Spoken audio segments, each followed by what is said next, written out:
In today's episode of Viajeng Cascasero, we venture through the tall buildings of National Museum of the Philippines, fine arts, natural history, and anthropology.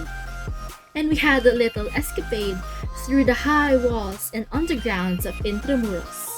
Come with us as we explore the historic places in Manila.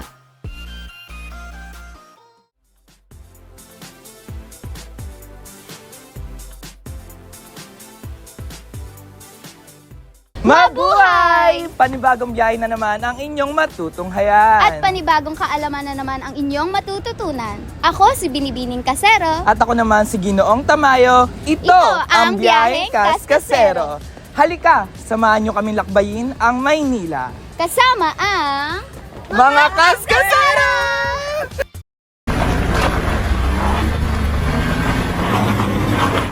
Paano nga ba pumunta sa National Museum at Intramuros gamit ang mga pampublikong transportasyon? From Olfo Valenzuela to Monumento, we rode a bus with a fare of 15 pesos. We walked a short distance until we arrived at the LRT station. We then bought train tickets which costed us 25 pesos each.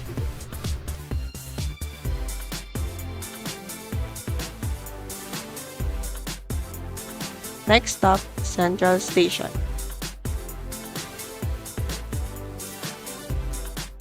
We have now arrived at the Central Station.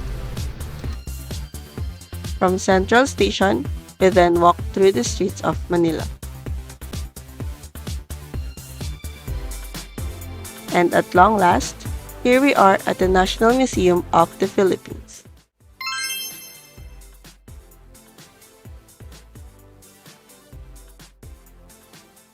Welcome to the National Museum of the Philippines Fine Arts. One good thing about it, all buildings are free of admission and are open from Tuesday to Sunday, 9 a.m. to 4 p.m. The National Museum of the Philippines, a government-trusted educational, scientific, and cultural organization, collects, catalogs, conserves, displays, and encourages academic research and public appreciation of artwork, specimens, and historical and cultural artifacts that speak to the natural history of the Philippines and the distinctive cultural legacy of the Filipino people. On July 16, 2019, the National Museum of Fine Arts presented the Philippine flag hosting marker in commemoration of the site's historic value, in accordance with Republic Act 8491 of 1998, also known as the Flag and Heraldic Code of the Philippines. So, at the National Museum of Fine Arts, the Philippine flag shall always be raised and illuminated at night. Fine Arts Building, housed in this structure, features 29 galleries and hallway exhibitions with works by prominent modern painters, sculptors, and printmakers, as well as masters of the Filipino Renaissance. Other government agencies, groups, and people have also loaned artwork that is on display.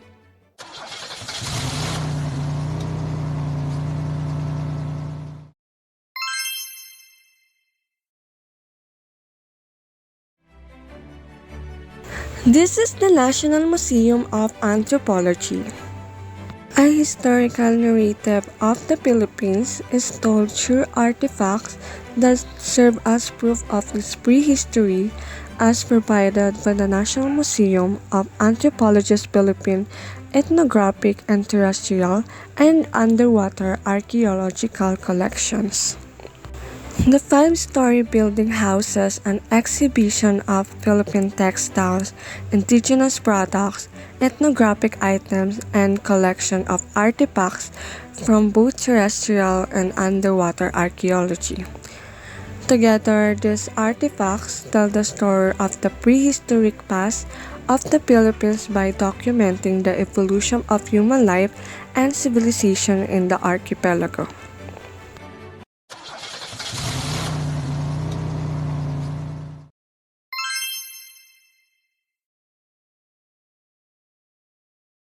After taking a short walk, here we are at the National Museum of Natural History. The 12 permanent galleries of the National Museum of Natural History showcase the Philippines' abundant biological and geological variety. It consists of displays of botanical, zoological, and geological specimens that have been artistically chosen to reflect our particular natural history.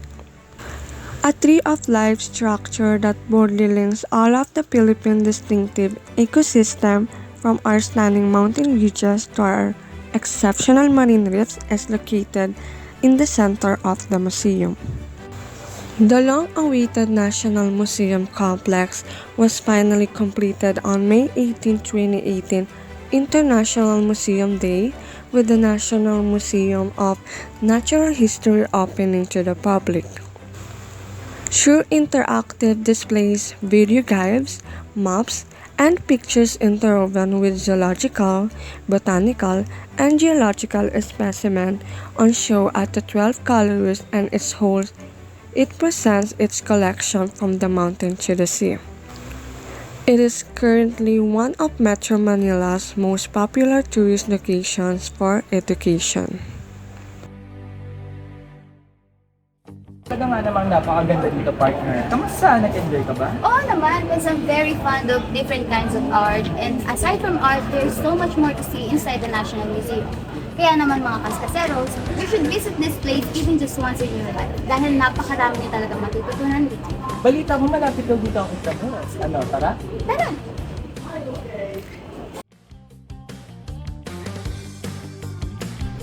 Since the distance from the National Museum to Intramuros is quite short, we opted to walk and explore the place.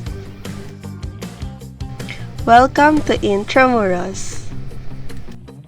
One of the oldest neighborhoods in Manila is called Intramuros, or the Walled City.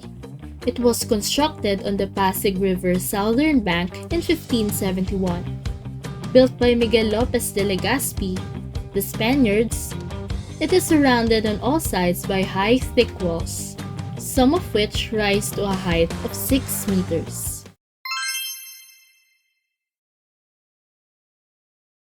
Within the walls of Intramuros, this is Baluarte de San Diego.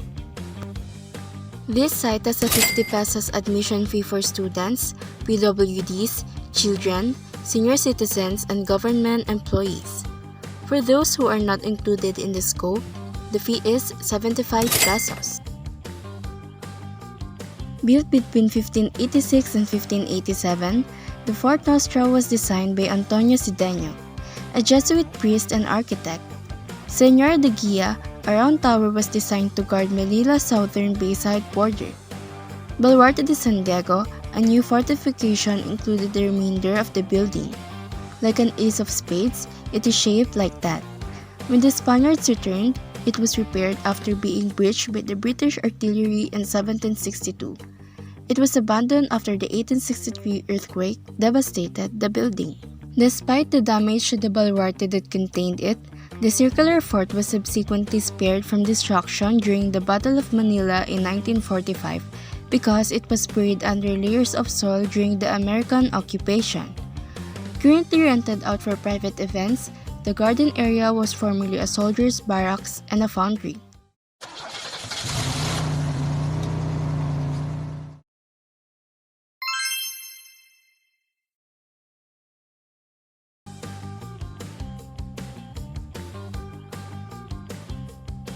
From a short distance, here we are at the Casa Manila.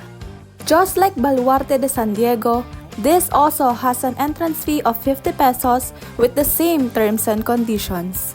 A living museum that depicts an affluent Filipino family's way of life in the late Spanish colonial era is called Casa Manila or Manila House, a home that originally stood at Jabonero Street in the Chinese neighborhood of Binondo in the 1850s served as the model for Casa Manila's facade. The house interior design reflects the style of the early 19th century when furniture and accessories were imported from China and Europe. The grandeur and richness of a 19th century Manila home are displayed by painted walls, crystal chandeliers, carved traceries, Chinese pottery, and gilded furnishings.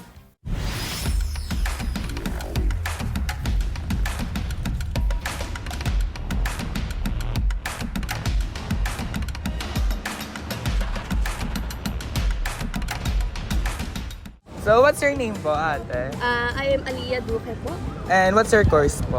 BSTM po in STI.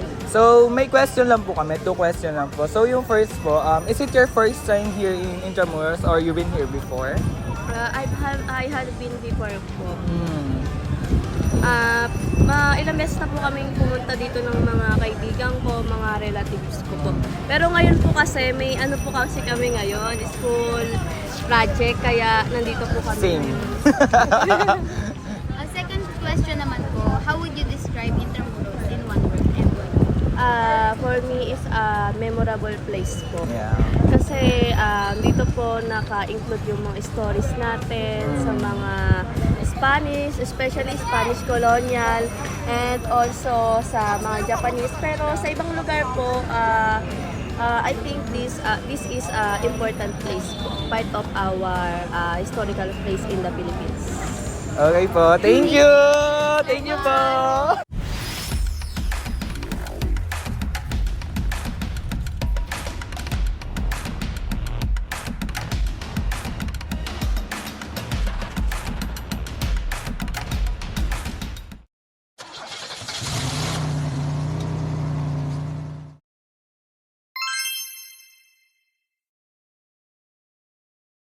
Serving as the prime basilica of the Philippines and the highest seat of Archbishop in the country. This is the Manila Cathedral. The Manila Cathedral serves as both the location of Corazon Aquino's funeral mass and the ultimate burial place for retired prelates who had served the Archdiocese of Manila. The whole building is covered in 134 stained glass windows. A noteworthy feature of the Manila Cathedral is its central door, which artistically reflects significant moments in its history. The church is a popular location for Catholic ceremonies such as weddings because of its neo-Romanesque artistic style. It draws tourists as well, who purchase holy trinkets from the ground belfry.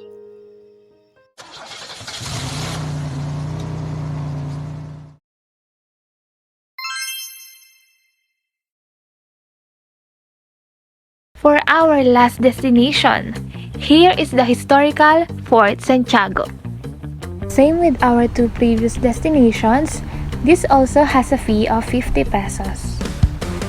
One of the first defenses in Manila, Fort Santiago was constructed by the Spaniards in 1571 on the site of a local village known as Maynila. Originally, Raul Suliman had built a palisaded construction made of logs and earth.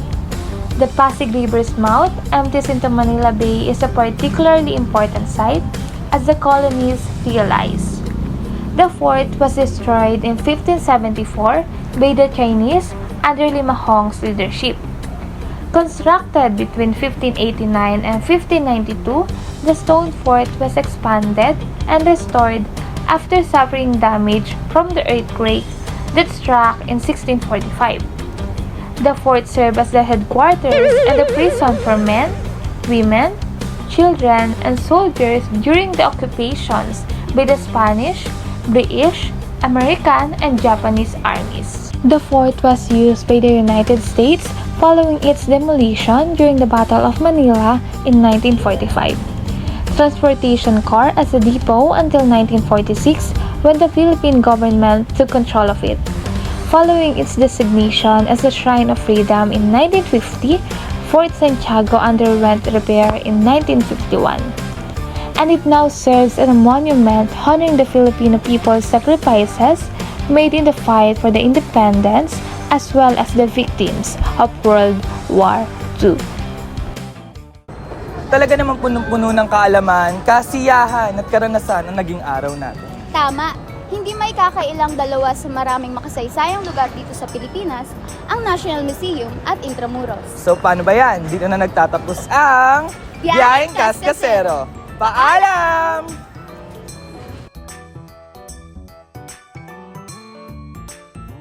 This wonderful day couldn't just end without us enjoying each other's company and learning a lot of new things. Mabuhay!